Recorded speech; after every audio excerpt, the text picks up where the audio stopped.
Welcome to the Redbeard Embodiment Podcast. I am your host, Alex Green, and I'm on a mission to bring the power of embodiment to people all around the world. In this podcast, we explore how embodiment practices, trauma healing, and knowledge about the human nervous system can help us find our ground, discover new sources of meaning, and create connection in an ever-changing world. The deepest change is embodied change.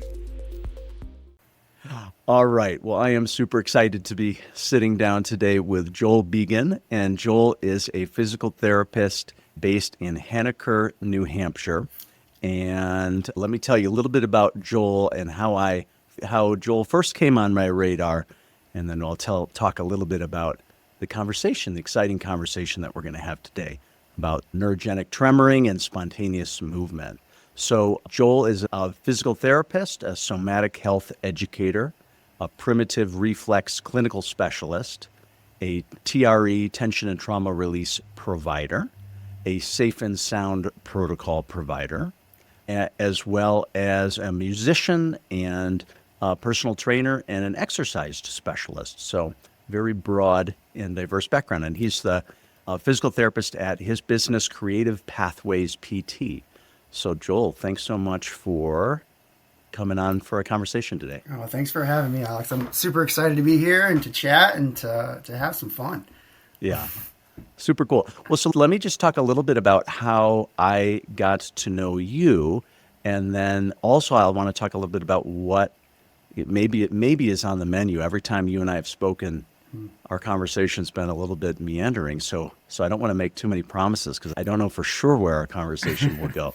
But we can at least set some sort of intention. So anyway, I think it's probably been about 2 years now, and so Joel is a TRE provider. So TRE is the modality of neurogenic tremoring developed by Dr. David Berceli, and Joel's a provider, I'm a provider, and on a Facebook forum for providers sharing information, I noticed there was a thread, I think it might even have been about physical therapy, but Joel posted a paper that he authored along with some others in 2022, and that'll definitely be something that we cover in today's conversation. But it was a paper about describing spontaneous movement, including the kind of tremoring we see in neurogenic integration and TRE. And he sent me a copy of the paper, and I read it, and it was like a complete breath of fresh air to me because it put into language, it was a collaboration with, I think, four other professionals, Rolfer, and Joel can tell us who else, a little bit international. I think somebody's from Brazil is in there. Right. But basically, the really quick summary that I hope I don't get it wrong, is in lots of therapies, movement, in manual therapy modalities, movement therapy modalities, some spiritual practices, spontaneous movement arises. And sometimes that's shaking and tremoring, sometimes that's stretching, sometimes that's undulations. And the question being articulated in this paper is, what do we know about this phenomenon? And there are modalities that utilize it, like TRE, like myofascial unwinding, continuum movement, et cetera, et cetera. There's modalities based around this principle, but what do we actually know physiologically and neurophysiologically and otherwise?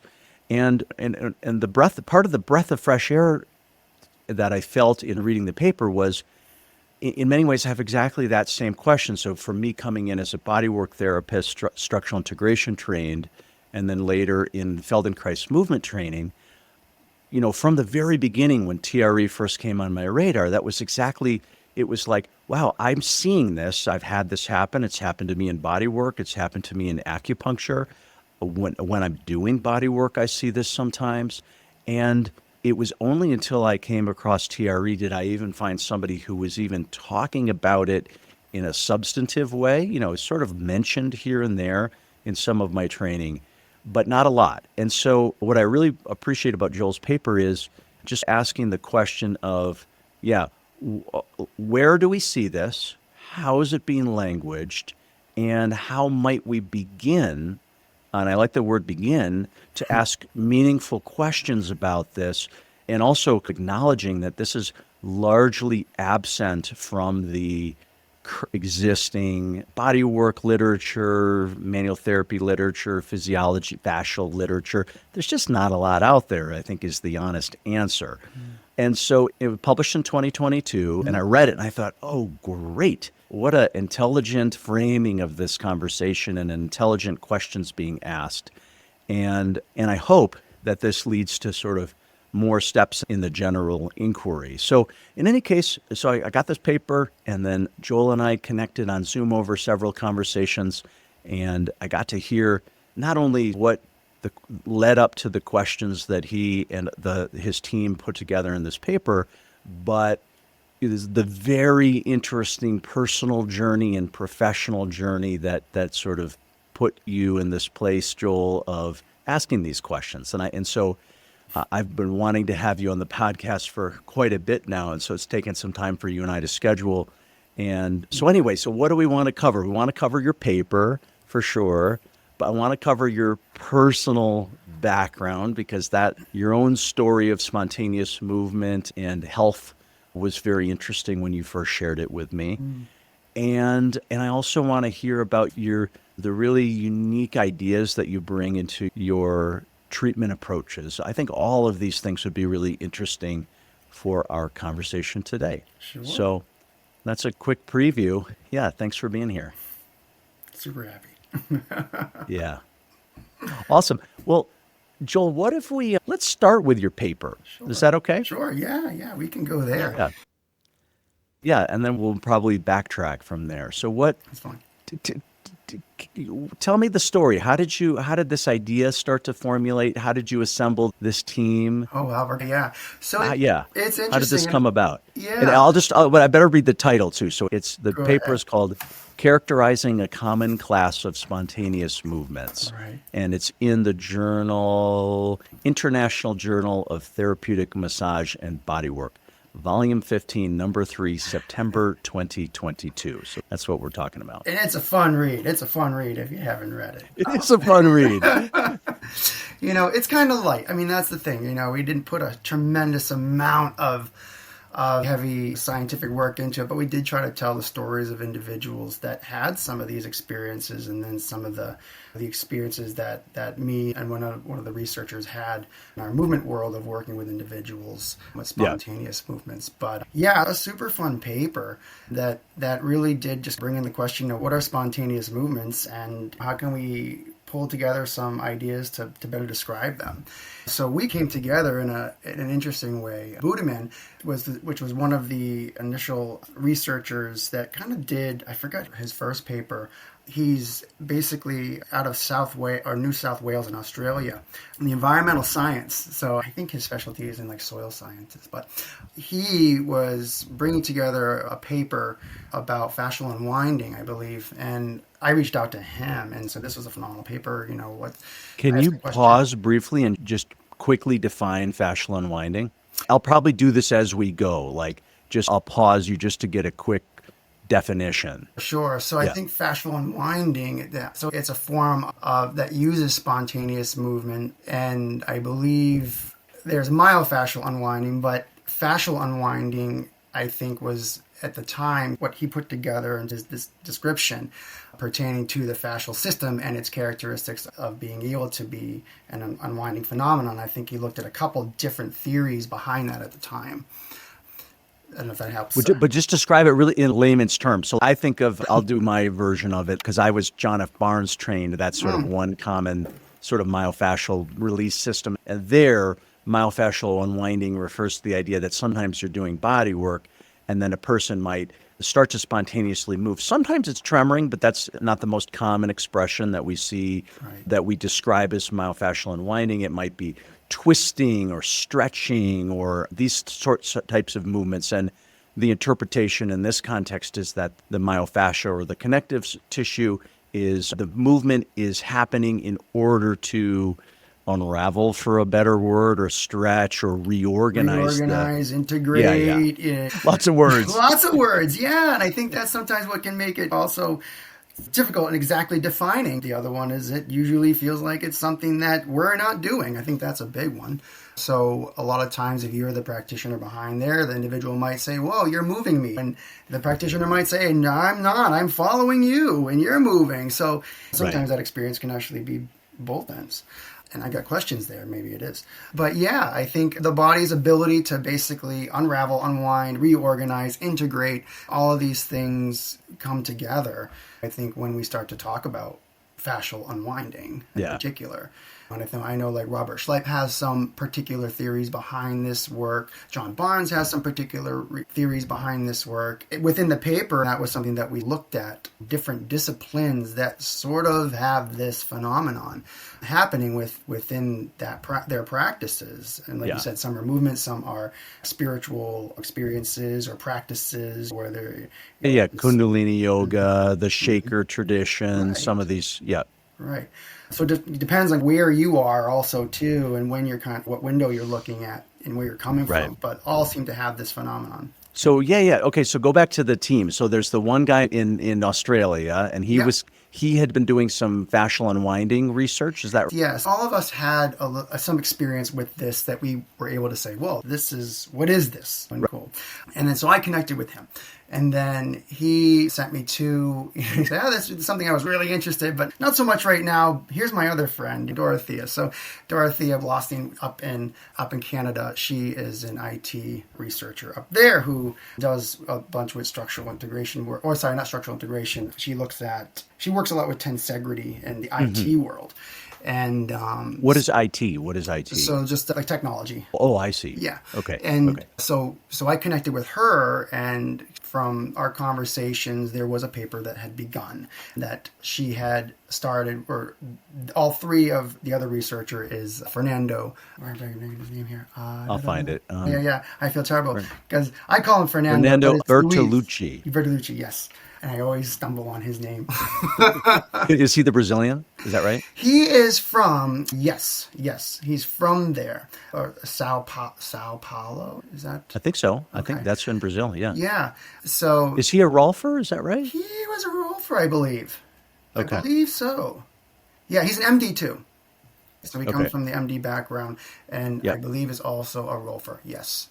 Gotcha. Yeah. And he had developed his own sort of working with the body at that time, I think muscle repositioning. So he has a method and that he actually works with, and I think it was actually Tensegrity Touch. It changed. So again, lots of versions in how we are interacting with this, but that was his work. So together they had started a paper a little while back. I want to say, when did I meet them? I was in 7 or something. I want to say it started like early 2023 or something like that. So that's when it began. Decades ago. These ideas, and I jumped in as the end of the wagon saying, whoa, there's a paper going. Can I help out? And they're like, well, we don't know really sure where it's going to go. And so long story short, we got it started back up. We got communication going again. And then I was also a little bit of time frame from when it first had developed. So bringing in some different ideas and concepts, and when it surely came into form. But oddly enough, during that time, when we were putting it together, we got 3 people that just jumped right in with emails coming from different researchers within the group that said, I have spontaneous movements and I found your paper and what was available for at the time, and how can I get involved? And it was like, whoa, here's some of our folks to study about this. So those were where the case studies came from, case reports came from. I see. On that. And then we just compiled those. I took a couple case reports that we had from working in the clinic together, or working in the clinic separately that we had, Fernando and I, and then put them together and then brought in some of the language around it to explore that more. Yeah. What were some of the modalities that you considered or included, both bodywork disciplines, movement disciplines? You may not remember every single one, but that's okay. I got a copy of it here. I made sure to pull it out because it was written a while ago. A snapshot of the different approaches that you brought together that you felt had this commonality of spontaneous movement as significant enough to be brought together in this comparative way? Yeah, so we looked at basically some of the movement practices. I think at the time we were looking at like continuum. Continuum was one with Emily Conrad, with sort of the undulating movements that she had. We looked at a spontaneous Qigong, some of the movement practices that were there. I don't think we looked at any of like Feldenkrais's work at the time. I think that was Hannah Somatics included? Hannah Somatics was in there, right. Yeah. There was one other that I think was a dance, and I think that was authentic movement. We looked at Mary Starks with some of her movement there. Yeah. The somatic experience work by Peter Levine. But TRE was on there, obviously, as well, being a movement sort of. And and this is maybe me jumping in our narrative flow, but you had when you wrote this in 2022, or I guess that's when it was published, but when did you do your TRE training? We'll come back to that. But I think that was in 2000, because we would finish the paper a year before. It takes a while to go through checks and balances. I want to say it might have been around the same time, 2002. I think so. Yeah. 2002, okay. 2021. Yeah. Similar time frame. So anyway, so TRE, somatic experiencing, that has what else? So my TRE came in after. My training came in after. You began this. Okay. Cool. Yeah, cool. Right? Look, this is where it was really interesting because, I didn't really know. Right. So everything I looked at, and I was able to find bits and pieces, which makes it really interesting. But so kind of looking at, the movement aspects of that. But then we also looked at, the manual therapy aspect, specifically looking at Tensegrity touch, which was one of Fernando's applications. Then there's the myofascial unwinding and John Barnes. But I believe there was another version they also had of that, also called, myofascial induction, which they've changed some of the language around. And then there was another individual we looked at, Dorco, who was a PT, but had a very similar approach of putting together tactile stimulation and then working with the body's inherent flows of movement and more of a therapeutic way. So we captured a little bit of there. I'm sure there's a lot more out there. Yeah. But starting to paint this picture of, look. Right, how broad this is. That's what partly you were trying to. And then also, you referenced Kundalini yoga, shakers. The shakers, right? Some of the working with the deities and things like that, or the gods that, But I think there was another African culture that we looked at too, and I'm going to get the name pronounced. What, candomblé? The candomblé? Or? Yeah, it's I think. Well, that's South American. South American, sorry. Yes. Yeah. Yep. But bringing these trance states during movement to act as a stimulus to, again, come into some of these spontaneous movements that all of these sort of together have said have health promoting benefits to them. Right. And I think that was the big main. Can you guys? Did you guys invent this word? If you did, I'm so proud of you. But there's a cool word in there. Let me find it. Morphogenic movements. Okay, that's a cool word. We better get back. We didn't invent that. There was a great word. Wait, where the hell did it go? Hold on. Hang on. I'm gonna find it. Beneceptive. Oh, no. Yeah. When I first, that was a word that actually Fernando brought in, and I remember saying, what does that word mean? But okay, so there was, well, let me read how because what the authors refer to these movements in general, the spontaneous movements, as beneceptive, meaning rewarding, appropriate, and health promoting. Yeah. And draw analogies to reflexive behaviors like pandiculation, natural stretching, and idiomotor action, movement driven by unconscious intention. Yeah. But that word beneception, I thought, that's cool, that it has the perception of this being healthy. That's a great word. Beneficial for us. I had to look it up initially when it was suggested. So. Yeah. What do you consider, so you mapped out, again, the way I introduced this a few minutes ago when I described it is I said that the paper acknowledges that there's these class of movements that are pretty poorly defined, pretty poorly described, and not super, that in some ways I think of that as and maybe there's a main point of the paper that I missed, but I almost think of the main point of, hey, look at all these things. And almost the reason I said a beginning earlier is it's almost like articulating that this is probably an area where there's some work to do. Would you agree that's a part of the sentiment of the paper? Yeah. Every paper at the end, right? More research is needed. Right. But the goal, I think, in a lot of ways, to say, look at some of these commonalities between all of these different practices. Yeah. They probably all share a common phenomenon here. Right. And are we accessing this or not? Right. And obviously, I love what you're doing, Alex, putting people together that are coming from different aspects of these worlds. Yep. Where you're going to find stuff. But the fact that being out there, and some of these are being treated with just medications to make them stop because we don't understand them, or in some cases where we reported on some of the case reports, individuals that we looked at were having a really hard time with them because there was no language. But they were happening. Right. And the context, I think, I think this was a big paper in trying to bring in different context around this. So we can change a little bit of how we're looking at it, ask different questions going forward. But then also to start maybe even seeing it in front of us.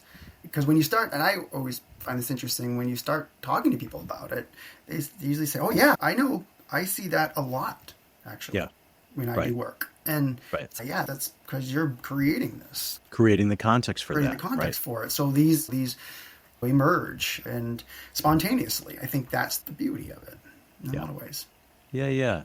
When you completed the paper or published it, and then it sounds some people would reach out because they'd say, hey, we see this. Yeah, maybe I have two questions. What conversations have gotten started because of this paper? That's sort of one question. And then the second question is, does your team there, you and the group who wrote this, is there a next step that you or any of you are working on or thinking of? So maybe those are the two questions. Yeah. Well, here's the last one.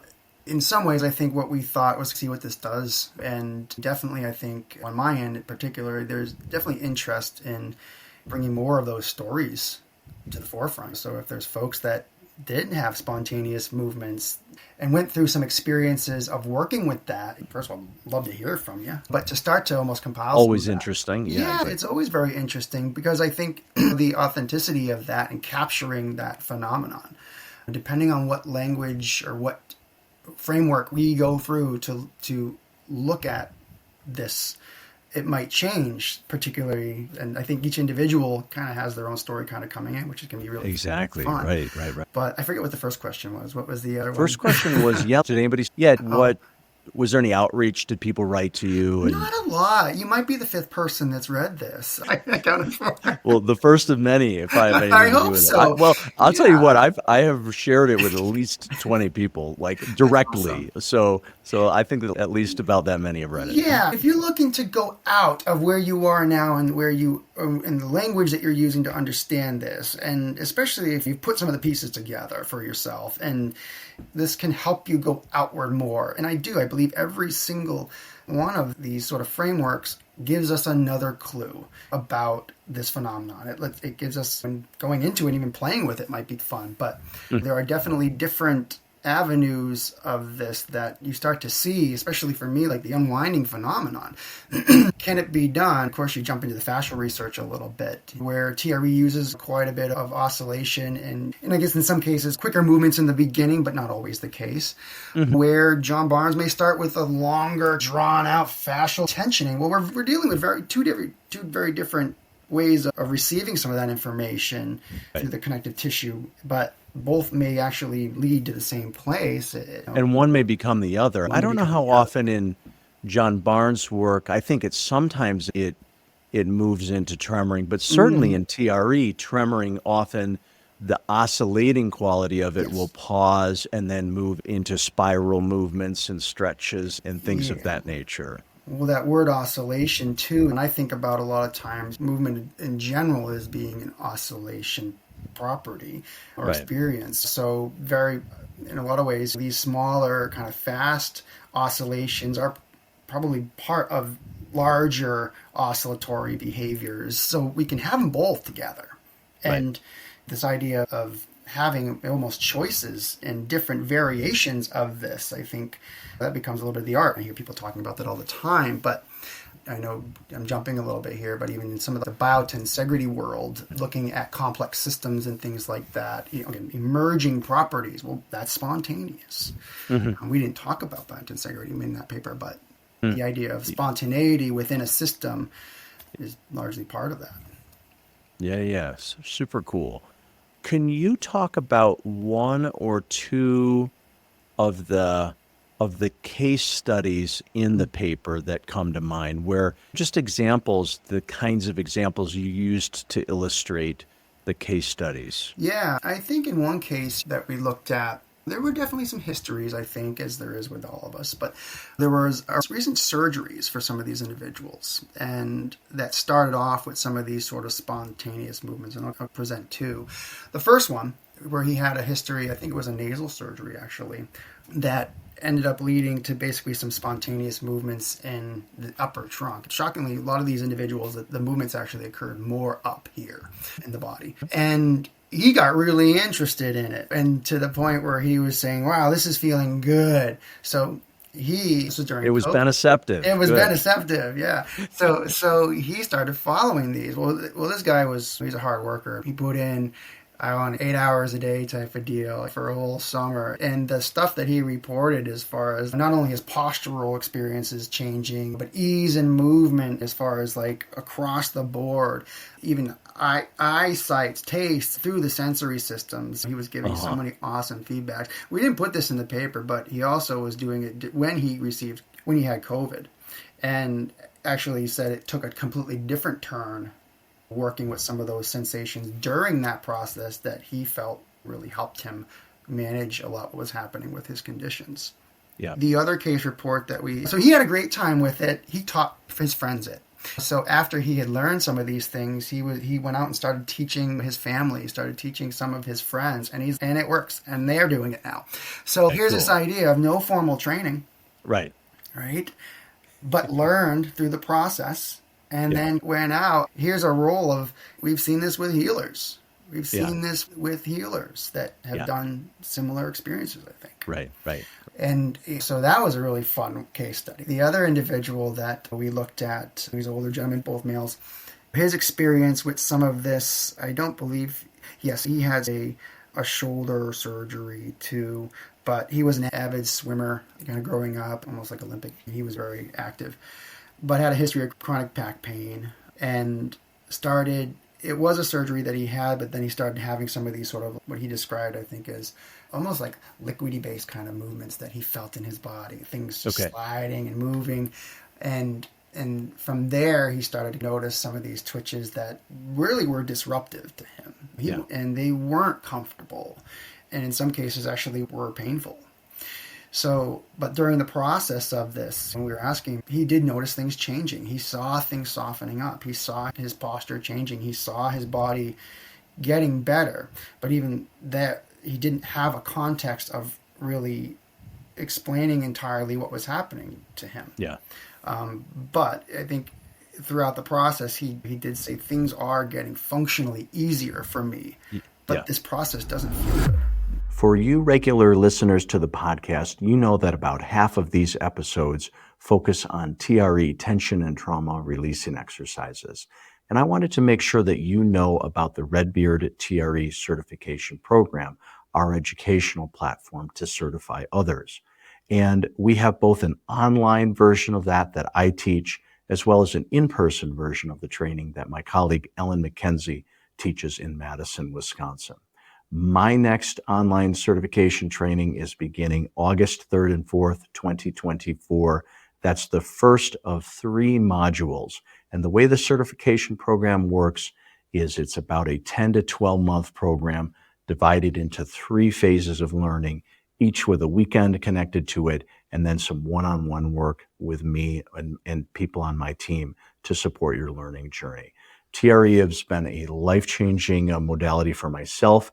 It's open to people with any background. I wanted to make sure you know about the program. You can find more information at redbeardtre.com. These 2 examples are great. It strikes me that there may be this sort of percentage of people who the phenomenon begins, however it does for them. I've heard a lot about it I've seen the onset of it quite a bit through bodywork. That's one example. I've had a lot of people come where it began in meditation. I feel like that's another common onset where people do say sitting meditation of some sort, and it's out of there that somehow some movements start to arise, and then they're wondering, they get curious about that. I've had a lot of people where the initiation of it was through some psychedelic experience, and where during some psychedelic medicine or journey, or even in breath work, psychedelic type breath work, spontaneous movement arises, and then they're investigating it. But anyway, Right. and then just other ones too. Yeah, post-surgery, I've seen those kind of cases too. But it strikes me that some percentage of people, like in a way the two case studies you gave, are people who get curious, they think it's beneceptive, they follow it, they devote the time to seeing where it goes. They're a bit open-ended in their exploration. Right. If there's a little discomfort, so like some people may have that approach. And then I think there's other people who are pretty mystified, who think something's wrong, will try to inhibit it, get scared of what the phenomenon is, or not necessarily scared by it, but don't have the sort of open-ended time to just give it space and the curiosity to it. So it strikes me in that larger group, what I expect is a larger group of people who can't DIY it completely, that there's the role where educated professionals, whether they're movement, body work, whatever it is, people who do have a framework, it strikes me that the potential for facilitation is probably the lion's share of individuals for whom this starts would benefit from some skillful facilitation. I wonder if that's your impression as well, or There is sometimes I jump in like the music context to understand this, because we got people that are really trained classically from 3 years old on, and then you got other people that never did any training that play only by ear. right. You can still play music at the end, and sometimes those combinations of the two actually work really awesome together. And some of the best music can come from that. But yeah, I think when you have a framework to go by initially, whether you start in something like yoga or Kundalini yoga, where, this is easy. If this thing comes in while you're doing that, it's, oh, you found Kundalini, go with it. Right? You did it. Yeah, it's like a Qigong or spontaneous Qigong. It's the Qi has arrived. Go. And Do it's it. easy. Yeah. Yes, it's so different than if it just shows up. Yeah. And I think what's fascinating sometimes is, I have kids that I work with that are in the classrooms doing the wiggling and moving, and some will actually tremor their bodies. Sure. So here we are, right? And there's no context around this. In some ways, they're probably being told to stop. But having a framework to work with this stuff, I think really, I've always been told, like, you have to have a container. It has to be held within a container. Otherwise, you can spiral out. And you can pick your containers, it's probably fine, or jump between containers, but have access to a container. And I think initially with some of my own experience with this, luckily at the time I was also going through PT school. So I was getting both languages simultaneously when I had some of these experiences show up in my life. So it wasn't super scary, even though I was kind of being told, like, you got a brain tumor. These are all signs and symptoms of brain tumors, which, okay, sometimes they can be, but which is really scary if you're being told, Of course. Very much so. Yeah. or you're being possessed by evil spirits. Be like, oh, I am? Well, I didn't know that. Who do I talk to now? It just depends on who you meet along the way. It can send you in a completely different No, you're direction. absolutely correct about that. Depends on who you meet along the way. Yeah, Yep. and if you meet somebody cool that kind of gives you some, hey, you know what? Hey, look, you found something. The game changes. I always tell people I was lucky to run into Gil Headley before I went to school and before I ran into some of this stuff. But by the way, everyone will like, go on a trip, go hang out with Gil Headley and take some of his courses and see for yourself inside the body. But it gives you a reference point. And for me, it was like, well, maybe with some of this stuff that's happened to my body, I'm moving some of that stuff that I had moved through with some of those courses that I saw with my hands physically. Okay, I can go with that. Yeah. It gave me an understanding at least to say, I'm okay. Yeah. I think I'm okay anyways. If I'm not, I'll get checked. But let's see where this goes. Yeah. No, and let's unpack a little, as much as you're comfortable sharing with that personal story. I think that would be great to to include. Yeah, it's important. One quick question around the paper before I forget. I don't think this is in there, but I just want to ask is did the paper did you look at all about, so you definitely looked at the modalities that you included, some of the explanatory frameworks involved. Did you guys discuss autonomic state changes or polyvagal state changing? Did that come up? We brought in the parasympathetic, what we believed that a lot of this, was the body accessing parasympathetic states, which I think jives well with some of Stephen Porges' work surrounding some of these processes of where our body heals. Yep. And if we can get there into those sort of default network states, then that's where our bodies are going to start to regulate. The mindfulness work and that stuff is important, but it's energy. It's using energy. Yeah. So, and I think you mentioned that with the quietness spaces and things. So we didn't directly address it, but we discussed about the parasympathetic state responses. Yeah, because what strikes me, and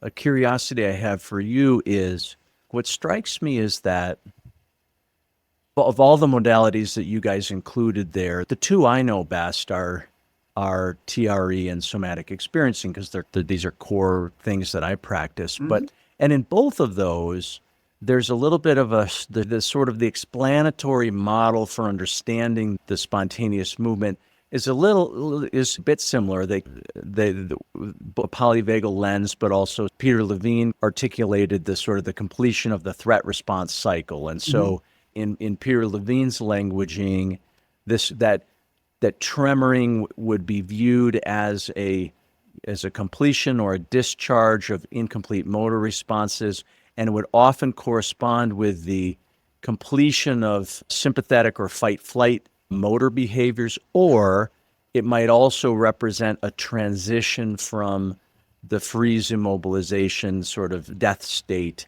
as that tremoring might also emerge during that context. And that's also what Dr. Berselli observed. He found this sort of in real life context with a lot of intensity in war zones and things where he was seeing it emerge. And so I think both of them really resonated with sort of the analogy of the human to the sort of the wild animal, and this behavior commonly occurring around post-stress.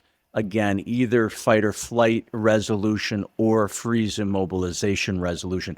And what I'm wondering is, and so I know that's baked right into the thinking of somatic experiencing and TRE, but I'm a little bit curious about like continuum, myofascial release, the Biotensegrity people, maybe even the Kundalini yoga people. And I know you're not like directly an expert in every single one of those modalities, but I'm just wondering I'm wondering like, how similar or different is the explanatory model from these other frameworks compared to this one that I was describing? I think it's important to also look at where they discuss continuum, right? And Emily Conrad. Understanding, I like to understand where the person came from that created it, just like in music. Why'd you create the song? And I like that question a lot because I find it so rich. Emily had quite an interesting history, I think, growing up, where she had some actually really interesting injuries to her abdominal area. Okay. Some of what I never got to meet her. I came really close, but I think she passed right before she was coming out this way, but we had plans to connect. I was really bummed about that. Really interesting woman just coming. Okay. But I think she had a really hard time with some of her abdominal areas of her body, to the point where I think she was actually creating self-harm in some ways. Without knowing it, there was something that wasn't healing for her that was tied to something deeper.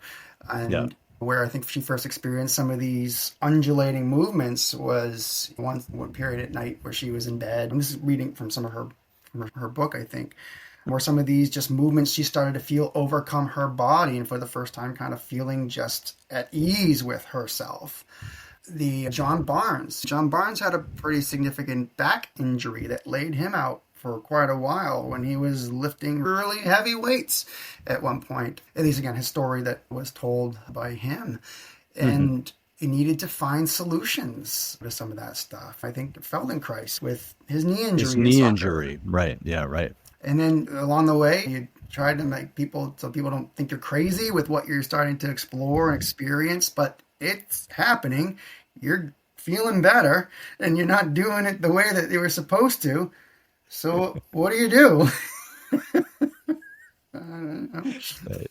But yeah, I think I don't know. I zoomed out there, but having that coming from some of those frameworks for those individuals. Trying to get, I can't remember where your initial. Yeah, well, I had mentioned like the explanatory mechanism for Peter Levine is that sort of the completion of motor responses, and also that transition from the sort of the shifting from sympathetic arousal into baseline parasympathetic, or shifting from the thawing of a freeze, so to speak. Okay. And I wonder if that languaging, if there's parallel languaging, and I can't remember in Barnes' work enough if there's that component. I'm not sure. I remember hearing in the back of my head, you just want to tune into the right radio station. You know? Yeah, I remember that. Channel 3. Yeah, Channel 3. Yeah.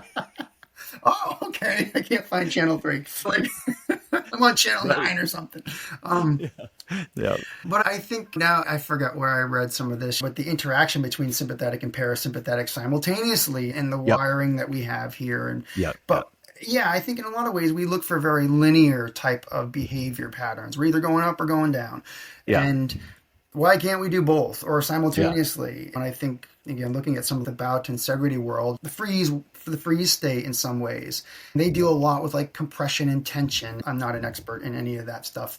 I've done a little bit of work with that group to understand some of their language, but I asked a question about freeze states at one point, and from my understanding, when there's an actual equal balance between compression and tension, when they perfectly align, it's stillness, but it's moving. It's movement from both of these in a way that's providing energy, but they're canceling out and creating stillness.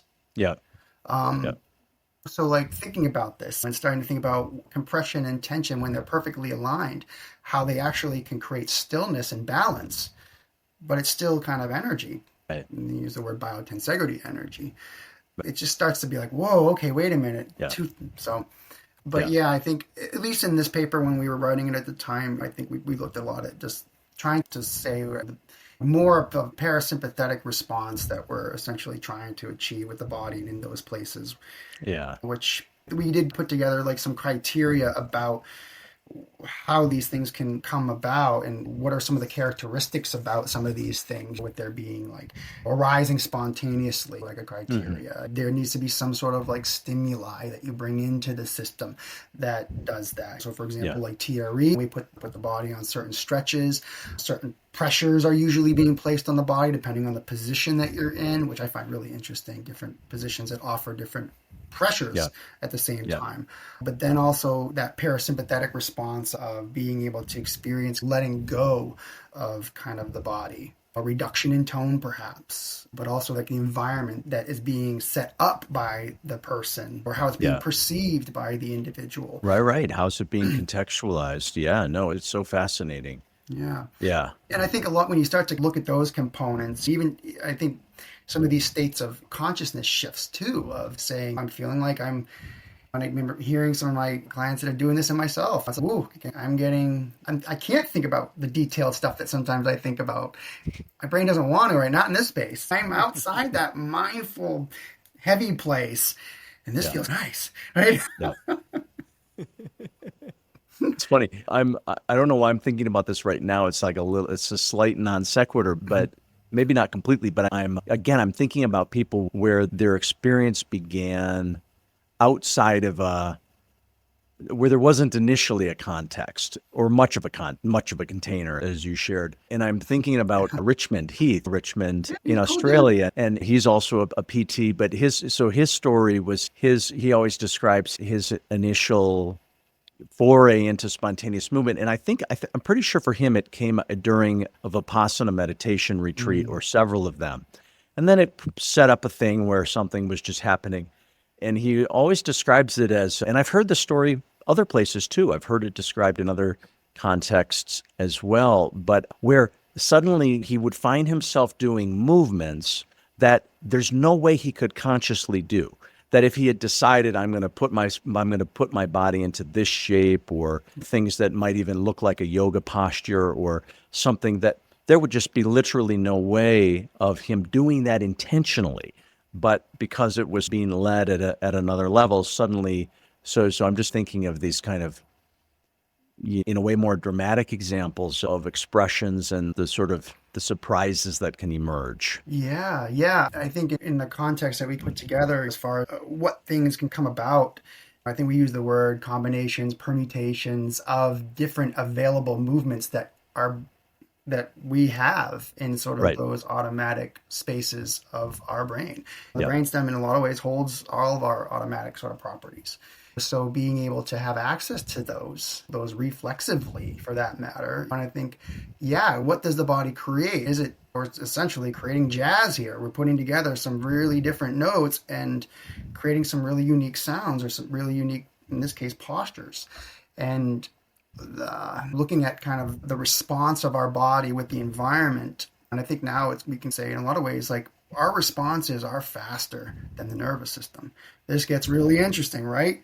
If a nervous system is moving at a certain speed, yet reflexively we can move a lot faster. First of all, what's the nervous system for? I have questions.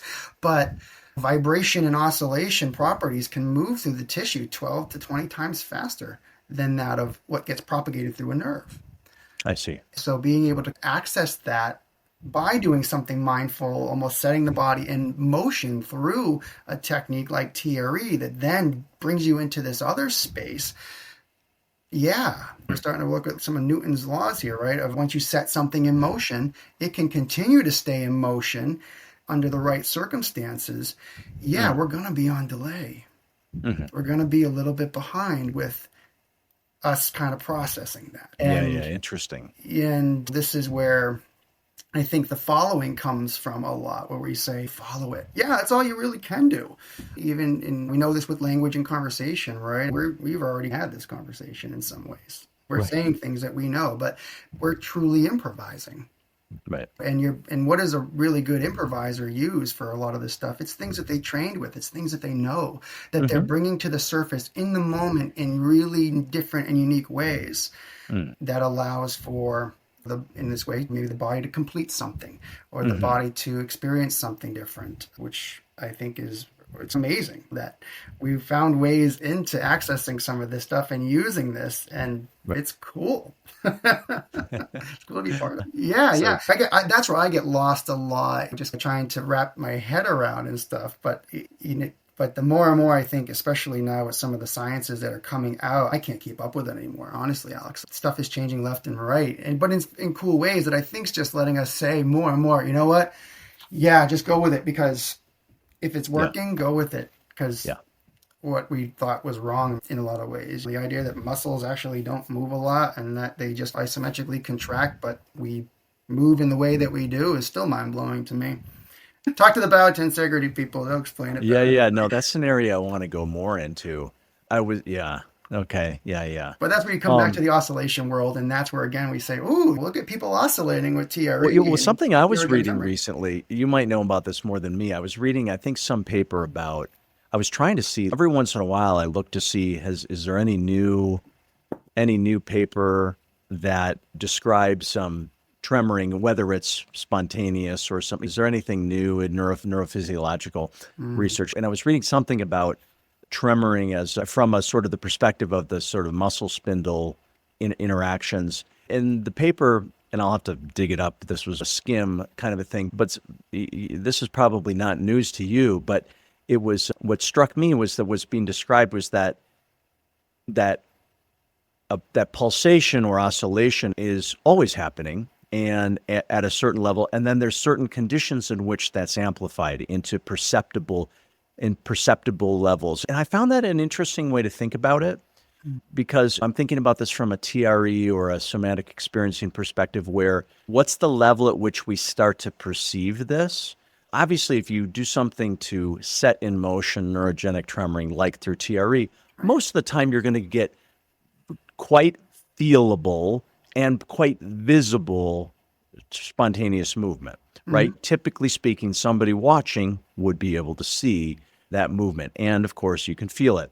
But so that's one level of amplitude of rhythmic, oscillatory, myofascial activity.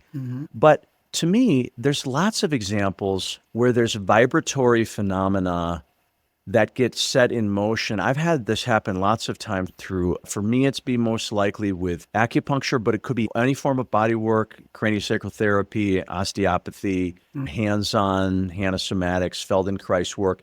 If my body and nervous system has been touched in a meaningful way, then even though I'm not likely to have big visible oscillations like I do when I tremor in TRE, very often for 12 to 24 hours, there's a very perceptible vibration that I can feel. And of course, now I can interpret that as energetically, I could interpret it as chi flow, or if I was in sort of a TCM perspective, which I think is a good way to look at it. But I've come to believe that it's also, I also now believe that it's a quite literal vibration. It's just not big enough to be moving my bones around. And so now I'm thinking of it like the sort of this continuum or the spectrum of when I'm quote unquote in stillness. Well, there's at the literal level, there is not stillness. Of course, I'm breathing and my heart's beating and the cerebrospinal fluid is moving. So we know there's those movements. But even at the neuromuscular level, what I gathered from this paper is that oscillatory movement is happening. Now, sometimes it's happening more. If I get Tai Chi or acupuncture or something, I can feel it, but I'm not moving around. Nobody's seeing that. Well, now I could do it I do a breath work session or a TRE session, and now I'm literally in the visible spectrum of tremoring. So now I'm thinking of this kind of continuum in a sense. Yeah, like tremors inside tremors or movement inside movement. Right. And even like a postural sway of just standing is going to be a slower kind of sway. Sure. But yeah, then go all the way to the other side of the spectrum, the nitty gritty ones of where you might feel little fasciculations. They happen in our sleep all the time. And we know that they help with the healing process and the remodeling of the brain. So I think, especially in infants in the beginning. But yeah, I think that's like, there's starting to become better language around that. And what do you do with that? Can you respond to that? But yeah, it gets really interesting. And I jump to like music a lot because I feel like in some ways they've started to have this conversation of hearing multiple melodies simultaneously. And being able to hear several at the same time type of deal and different ones at the same time. But we're talking about listening and the ear, the vestibular system that's organized to gravity. They're on the same line here, cranial nerve 8. I don't know, just saying. Even though they're talked about very separately, one organizes us accordingly to gravity and tells You're us talking about the auditory and vestibular are on the shared, on the eighth, the cranial nerve 8? Cranial nerve, yeah. They're taught very differently, but they splice right into each other. And I think what we're learning about nerves and how nerves feel and what's going, are they talking? I don't, maybe. Yeah. They're split off the same damn nerve. Super interesting. Well, I ask a lot of people that question, and I don't get many answers, but I'm very curious. Yeah, it's interesting that you say that because earlier you talked about so often we use the word follow, and I didn't say it when you said that, but a phrase that I use a lot this is especially true in somatic experiencing where first we're going into felt sense, but then it's oftentimes some spontaneous activity. Doesn't necessarily mean it's big movements. It just might be breath changes, sensation changes, the head moving a little bit. And a phrase I use a lot is listen and follow. That's in a sense the instruction that I give. And the listen part is because even though it's maybe not, I don't think of it as literally acoustic, but the sense of listening to what's occurring. If you bring and then the follow is then give permission or allow. And so that pairing, listen and follow, is a common language that I use when we're tuning in. Yeah, it's probably some means of regulation that we're probably doing with the body, co-regulation within ourselves. And in the music world, we call and answer is a talking conversation that you have all the time in music. But some people are better at talking and some people are better at listening. And it sucks if you're with somebody that just likes to talk all the time and doesn't want to listen. But that give and take a lot of times, or following, listening, yeah, there's something there. And we see it played out in a lot of other things too, in other disciplines. Yeah. So yeah, I think we're coming into that space now. Yeah. And now we're bringing out, okay, we need to bring out language for this process. And are there some common things that we can experience, and what do we give them for languages? I ask kids this all the time because I ask them what's going on in their body because I work a lot with them. And they will tell you push on their arm and you tell them what else changed. They'll tell you if they know how to, if they're given the permission to look somewhere. Sometimes they don't need to be told, just, I can feel something else in my leg. But I usually tell them, say, look everywhere, not just here, look everywhere. And we're playing. We're starting to play. We're starting to practice this skill. Right. That's probably very much available. As we get older, sometimes you press on something and it says, well, how does that feel? It's okay. And what else do you feel? What you just did, like on my hand. Yep. But what else? What do you mean? Yeah, that's so cool. Well, Joel, let's hear a little bit about your personal story, if you're willing. You've alluded here in this conversation to, while you were doing PT school, there was something you were tracking and you were a little bit interpreting it from a PT lens, but sounded quite particular to you. Will you share a little bit about that? Yeah, I think I just hit a wall basically when I was 20, was I 23, 24 at the time? I'd gotten out of a really long-term relationship. I just built my house for 2 years and then I just did my first year of grad school. And I think I had some downtime that summer, which was an interesting part of the program. Normally they don't anymore, but so I wasn't going to get a job. I was like, but that was when I first started to basically notice some really interesting things start to happen with my body. I just hit a wall. And I remember one night saying, all right, I need to stretch my arms.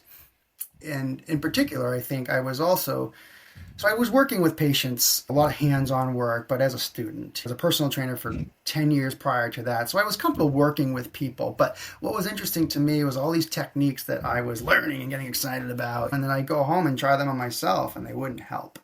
And so I was starting to They would not help? Is that you said? They didn't help me, no. So I was seeing them work with my patients, but I wasn't seeing them work with me, and I was starting to get frustrated. Yeah. And saying, why can't this work for me? And was it, when you say work on you, was it like what were you noticing as not optimal for you? Like pain phenomenon or dyskinesia phenomenon? I was uncomfortable. I think I had built from this house from basically the foundation up. I really remodeled everything. I kept the skeleton, but I had done quite an extensive amount of labor for 2 years without any rest. I had in my mind that I was going to take on this project. And then after that, it was another project, right? The brain says, this isn't good enough. We got to go do something else. So maybe that was, but now all of a sudden in school, I'm sitting still. I'm not moving that regular lifestyle that I was doing and distracting. And so all of a sudden now I'm having to sit and study at night. So I think over time that just built up, and I started to need to do more exercise, more mobilizations, but I wasn't getting to the level that I needed to clear my mind and to be able to sit with the studies and the work that I needed to. So I was just starting to get quite frustrated. And I think there was just one night where I was laying down. I was really not in a good place. And I said, I don't care. I need to move my shoulder. I need to bring this up. And I'm just going to push as hard as I can. I don't care. I'm at that point. So I threw my arm back with everything I had. And I heard a big pop. And I said, oh, my shoulder. But then I said, I don't feel any pain. And then all of a sudden I saw my other hand start to tremor. So, and it, for me, replicated the same thing I just did. I could feel a pull from basically the back of my shoulder, just my arm going, ooh, boom, and then same replication on that side. So a lot of times that TRE phenomenon, right, that we see left to right, right? So hemispheres talking in some way. But at the time, I didn't know that. I didn't understand any of the neurology that could have been happening there or what my body just experienced. But I felt some relief after that. It was a very clear, and sometimes what I hear after folks that sometimes go in for learn TRE for the first time, it's like, wow, things just got completely, it's what I felt. But I think after that time, it wasn't like I just started tremoring from that point on. I was going back to school. I think a couple months passed, and then I started to notice just some movement in my arm. And I said, whoa. I was sitting with my buddy next door and next to my lab. And I said, hey, Tony, look at my arm. And he goes, yeah, that's good. Yeah, you're moving it. Good for you. And I was like, no. And you can see how this goes next, right? No, Tony, I'm not doing it. And that's where I started probably getting This my is labels. where a psychiatric referral for you. Yeah, or even better, when you go to your professors and you say, hey, look, you see their eyes go, you need to get that checked out. I said, why? I feel okay. I feel good. Yep. But so that started to basically, I think when I started doing that, I said, well, I'm going to squeeze with it. I'm going to just actually squeeze the muscle. And then I would get like almost an opposite motion that kind of came through. And then I'd say, oh, okay, cool, relief. So I had that familiarity of that sort of relief pattern. And then I saw another fasciculation start to happen higher above. I said, oh, I'll follow that. So running this in my head a little bit, oh, that's that muscle. Let me squeeze that muscle. And then another motion would happen. So I just kept following that until some of the motions became a little bit bigger and a little bit more broader.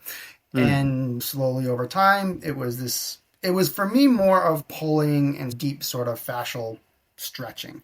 Okay. But there were definitely times and positionings that it was way easier to do on the floor. So like a lot of this I would play with and sitting, but I eventually found my way to the floor and started some of that work there. And I couldn't get enough of it. I thought I could feel every time I went into space and did some of this work, I was coming out with just this vitality and this strength behind my body and of course, feeling at ease was, wow, this is great. So I did that. I had the summer off. I spent a lot of my time like in between that kind of walking outdoors and just collecting myself. But I saw huge changes. I saw huge postural changes. I saw a lot of my body come back to me in a short amount of time. Yeah. So, but I also put in a lot of the hours behind that. The time. Yeah. Yeah. So, I have questions on the speed of some of this work, but there were times where there was a lot of just skin driving work. I couldn't get enough of moving the skin. It did seem like a lot of this went from the outer shearing kind of movements to deeper in. Interesting. Yep. Which a lot of times is what we do when we're first born. Yeah. And I probably should mention too, I was a C-section baby. I was preemie as well. Who knows if that was a piece of not, but that process, returning back to school was just like, whoa, I had a very different perspective on the body and how things worked. No doubt. Right. And luckily along the way, I had some folks that I was able to be in contact with this experience that were almost a little bit of a mentor in the process. Yeah. And saying, no, you're good. You're exploring. Keep going, right? You're in an okay place. This was my experience. And I was like, oh, okay. But so that was what I carried through, and 15, 16 years ago where that kind of started. But over time, it just settled, got less and less. And like you were describing, more of that sensation of just being felt in the body, just sitting here. There's movements that are there, but nowhere to the point of needing to, they're not distracting. They're just part of the voluntary stuff now. So thinking about it from an integration standpoint, and it gets confusing, as I think in a lot of ways, and I'm not saying that my body is like perfectly integrated or anything like that, but it's definitely in a better place than I think it was at that time, and in a more balanced place, movement-wise. And I'm more aware of a lot of those things that at the time I was doing that I think are like, whoa, I was inflicting some discomfort on my body. I was unaware. And so amazing. Yeah, no, that's so cool. No, thanks for sharing that. Yeah. That personal side. You mentioned there was a few mentors. You were lucky to find some mentors who were encouraging and whatnot. Were there any of the opposite? Were there any of the opposite experience? Like you were in PT school. You have access to experts in physiology, et cetera, et cetera. Did you bring some of the questions that ended up making their way into this paper 15 years later? Did you pose any of those questions to some of the faculty? Yeah. Well, there were some interesting conversations that came out of that. And there were definitely some perspectives that were like, no, we know movement's good and keep moving. Let your body move. And there were those takes. There were other people that were like, I don't know what you're doing, but I think you have a tumor and you need to get that checked out immediately. Oh, Oh yeah, my yeah, God. yeah. Oh my God. I don't want to talk to you anymore. But then there were definitely like, I don't know what this is, but this is weird.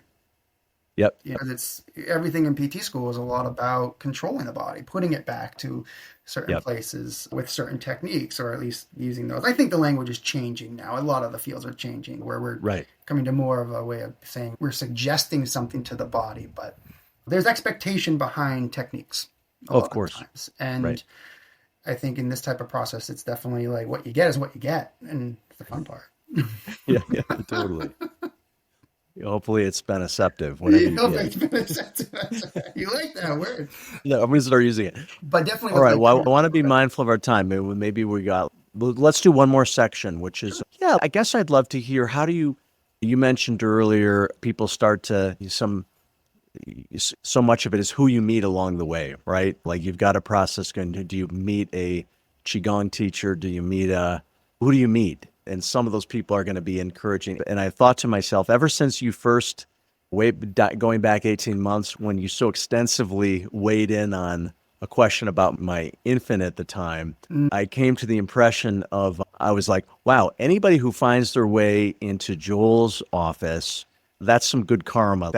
They met a unique person and a unique healer. So I'm a little, so when you mentioned that earlier, it depends on who you meet. That's what I was thinking today. I was like, yeah, well, the people who find their way to you, I think those are some lucky individuals because they're finding their way into a person with a significant personal experience of some of this stuff, and then also just the creative and sensitive person that you are. So could you share a little bit about like how treatment works for you? It Mm, might be nonlinear, or maybe it's linear. Maybe you have a process. Like maybe you could sure. just talk a little bit about how some of these ideas find their way into your actual clinical work with kids and adults. Yeah, so it's interesting because I do work with both. I work with kids, adults, and then I sometimes work with both of them simultaneously, and that sometimes gets really interesting. Yeah. Teaching through multiple languages, but together.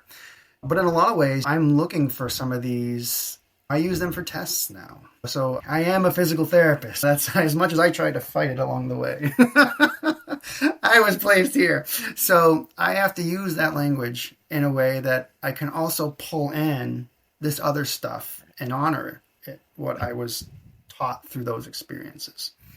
So for me, primitive reflexes gave me that opportunity to work with the spontaneity and also have language behind it to present to people about some of these Okay. So answers. unpack that because lots of people listening are not going to know what you mean by Yeah. primitive reflexes and the field of reflex integration. So Yeah.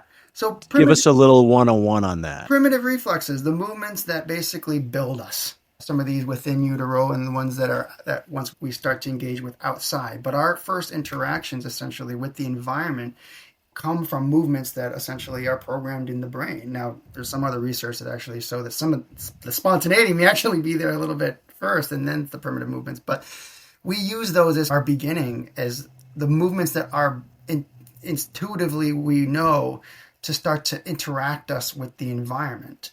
What are a few like the Moro reflex Yeah, or the the motor sucking reflex, right? reflex or Yep. So some of these the doctor checks for in the beginning, and some people there's stories behind each one of these reflexes in a lot of ways of what they're useful and purposeful for.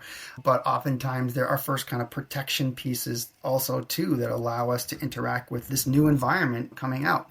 So the Moro reflex in particular is that one that sort of some people believe is the first breath of like arms open, legs open type of deal, and they check for that by taking the baby and bringing it backwards. And if you see that, you have an intact nervous system essentially. But one of the first oscillations, right, essentially is this kind of motion going out, arms over the head, legs straight out, and then everything curling back in to the body. Think of just with those motions of of what we do, from CrossFit overhead movements with the barbell to some of the fetal positions that we encourage people to go in when we see it with TRE. yeah, Right? yeah. Are we engaging with some of these reflexes? Are in some ways, but we know that those sort of reflexes, amongst others, like the asymmetrical tonic neck reflex, those are basically movements that allow the integration of the vestibular system, the auditory system, but also get us rolling on the ground. When it looks like a fencer pose, or the arm and the leg come up like this, and you look over and almost like a little bit of a warrior in some ways. Interesting. Right? You start making connections. But I don't know if they're entirely. But these are useful for us to start to build our body but also our brain. And we're not thinking about them. They're just there.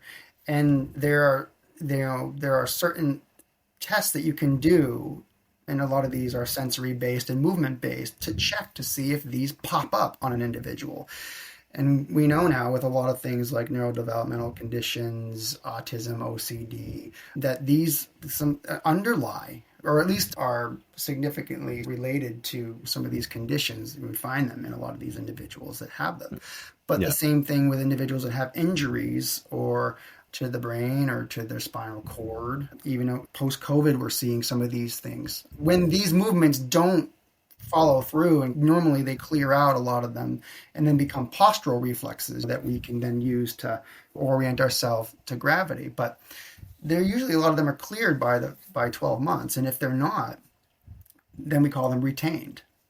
So those are the ones that I'm looking for in individuals. So there are certain tests that you can do to see, even just like having a person turn their head to the side. And if an arm bends, then possibly there may be that reflex that is available. Is retained. And it's retained. I see.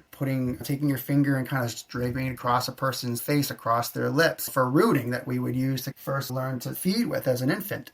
If that happens, or we see puckering of the lips type of deal, then those are all things that we can say, oh, these are retained, right? Yeah, these are distracting, and they're reproducible in a lot of ways when we test for them. Some of them are not full-blown movement patterns that you would see textbook, and some people look for those. Yeah. And how I was trained in a lot of ways is sometimes you just get bits and pieces of some of these motions. Mm-hmm. And a lot of times when I work, so I'm looking for those initially with kids, and I have a whole list of reflexes that I go through to test for especially with children, but the same with adults looking at those. And somebody shared with me, maybe it was you, that it's what you're talking about isn't rare. Maybe even 40-50% of adults or something, or upon testing would have some retained reflexes, or in that neighborhood. I find them all the time. Yeah. I find them in the eyes. I find them in the hands. I find them in the feet. They're there.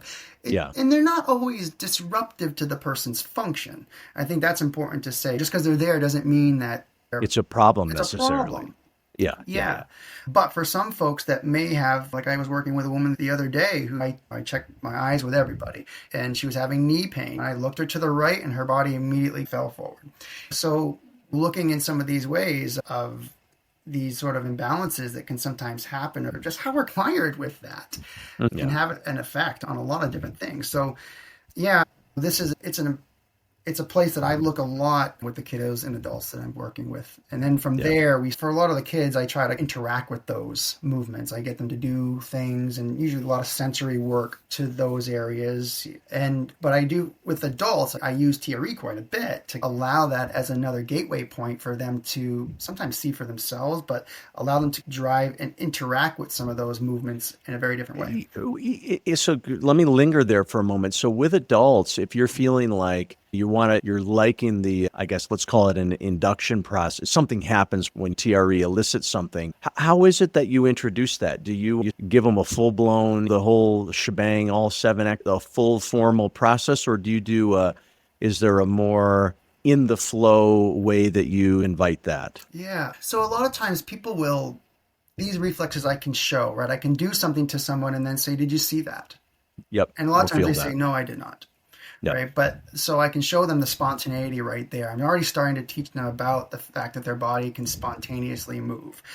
And the whole idea behind some of these reflexes too is bringing people into them in some regards, or some sort of sensory experience with that part of their body, and them having a conscious experience of it. Right. So what does TRE do? In a lot of ways, it brings people into some of these motions. Conscious awareness. Yeah. And can bring in that mindful piece through a reflexive behavior. So I love TRE in that regards, that I usually pair the two together in a lot of ways. I'll have people doing specific movements and things that are being mindful of those areas. And then I'm using TRE to help them identify within that, sometimes allowing those behaviors to actually go deeper into. And that's where it gets interesting, because a lot of times I do see inside TRE a lot of these sort of reflexes and movements occurring. Right. And I can help them Yeah, yeah. follow Well, that so that's through. its own really interesting. Yeah, that's its own interesting piece. So it's like you're saying that whether when you watch people tremor, so let's use TRE as our framework here. When you watch people do TRE, whether you've been talking about whether you've previously assessed or talked about reflexes, when you're observing tremoring phenomenon because you have a trained eye around you have that lens of reflexes. It sounds like you're saying a lot of the movements that you're seeing elicited in TRE, you're seeing the traces and the evidence of retained reflexes. Is that correct? Yeah, or parts of them. Yeah, and so I can then bring in the full one and give them an idea. And so I know with TRE sometimes we use the word like interventions, right? So that Yeah. might be one of my interventions. I've changed. I don't call it that anymore. I call it facilitations now. That's good. I got sick of that word. It just Right. it's a clinical word, but I don't like it anymore. Anyway. Right. I like facilitations. But yeah, it's helping with the completion. So if my mind says, well, it looks like they're trying to, this looks like it could be part of that. And maybe it's not. It might not be. But Yeah. I think a lot of times you do see an individual trying to roll, right? You see those initial kind of rockings and rolling. So, but it's different, right? We're not dealing with an infant anymore. We're dealing with a mature adult with adults. And even Right. with a teenage kid or something like that, or a 5-year-old, they're beyond these places of just this linear progression. So Right. people that just do the linear progression of, oh, you need to bring the brain back to these steps again. It's a hodgepodge of a lot of things. Right. And so we got to work in a nonlinear way in what comes up on the fly type of deal. There's an art there for sure. But sometimes it's very clear, oh, a body's trying to get itself to roll and twist into that side.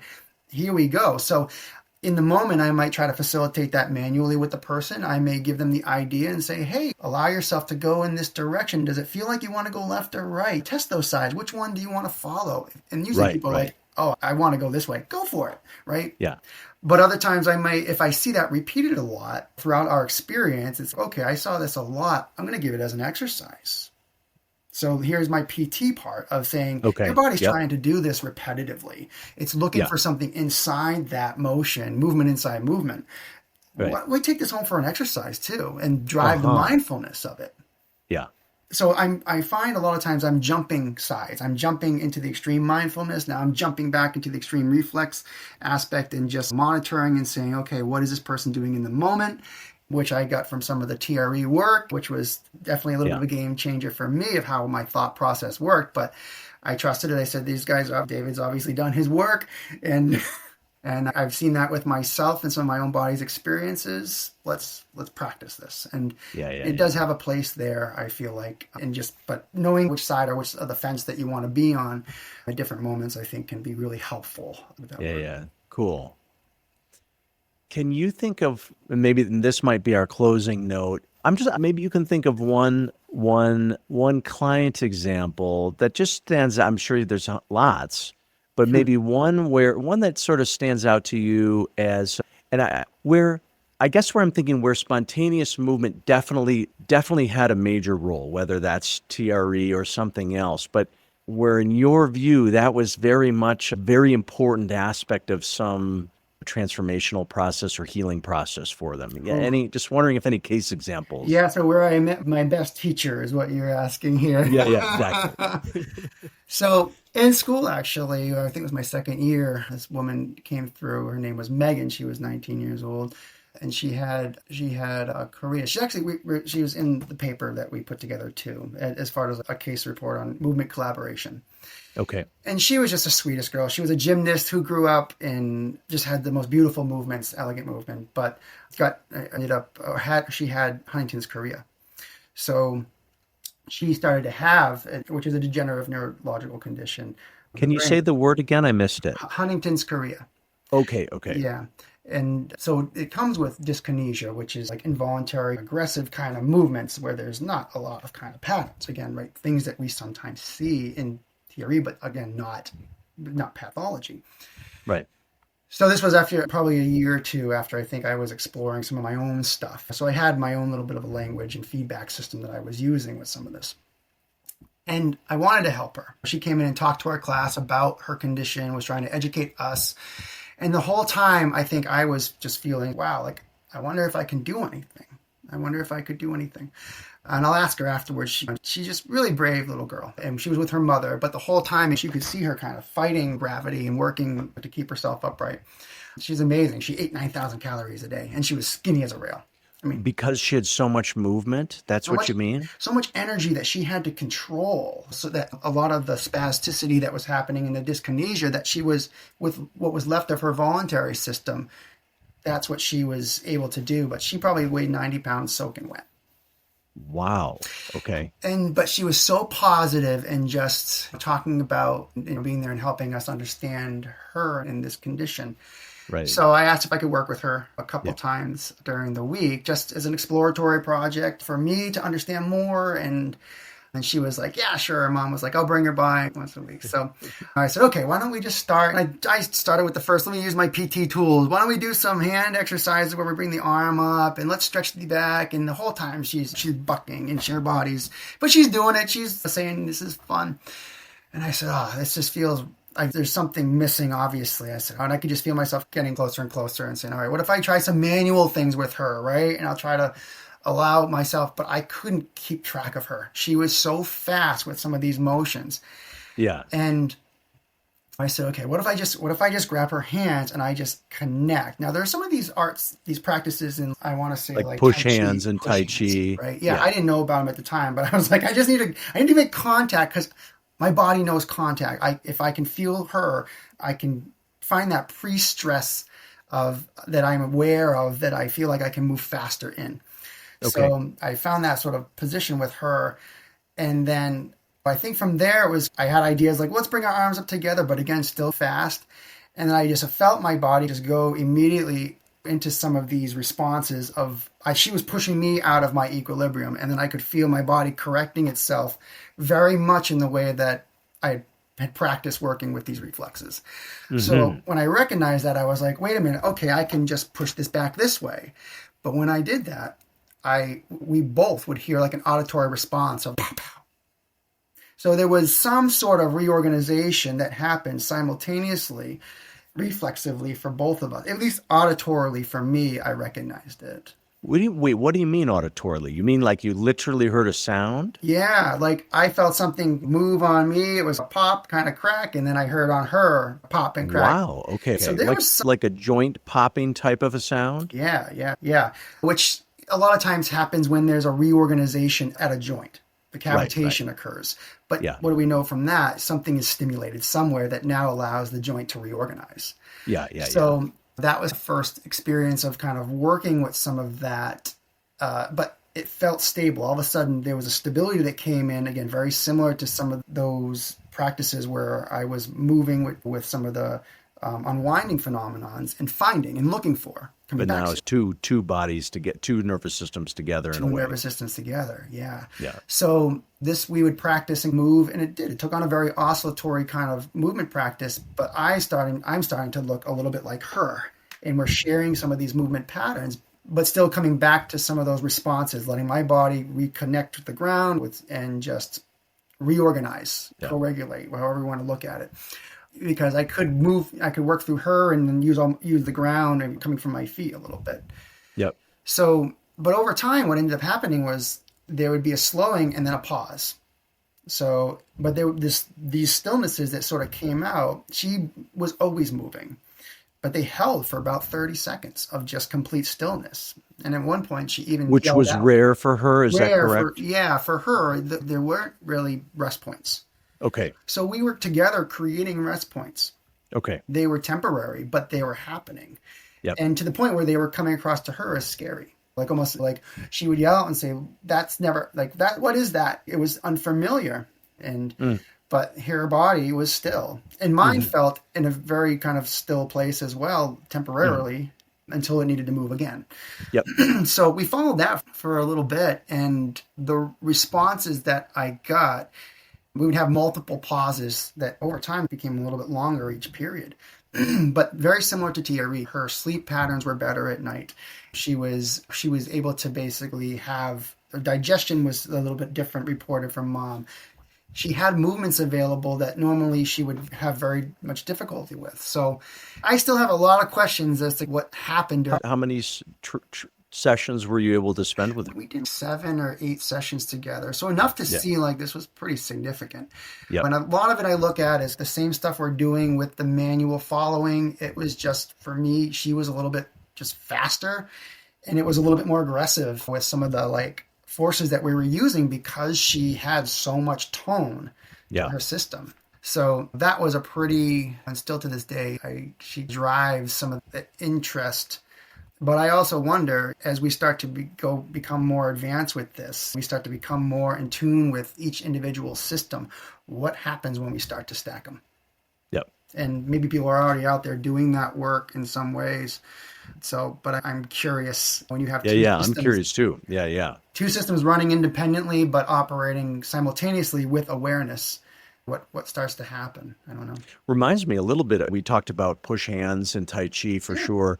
But and I haven't done a lot of this, but there's the discipline of contact improv. Are you familiar with that? Yeah. A bit of, being in relationship through contact and movement, sharing weight. Yeah, there's no, you're right. I'm sure there's that, the way you ended up working, there's commonalities probably with lots of things. Yeah, and I think it speaks to us finding an accuracy within this for ourselves. And the trial and error process that it seems like each of us go through, but then refining it over time and becoming more accurate and essentially more energy efficient with that. Mm-hmm. And can we leverage it? Can we leverage it in more ways?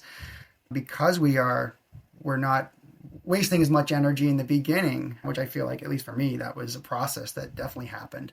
Can you leverage some of this process in ways that allows healing to present faster? It probably is very fast, but in this way, do things that we're just not doing yet. And I'm curious. Yeah. That's a very cool early teacher for you. Yeah. And she still has me going back to the drawing board I can approach it every day and be like, were we just dancing? I come back to that too and say, were we just being weird together? And that works. I got to look at it through that lens too. But no, there was something relating to the mechanics of this all but she was just fast. She was fast. And the only time she had that other stillness, from my understanding, is a couple days before she passed.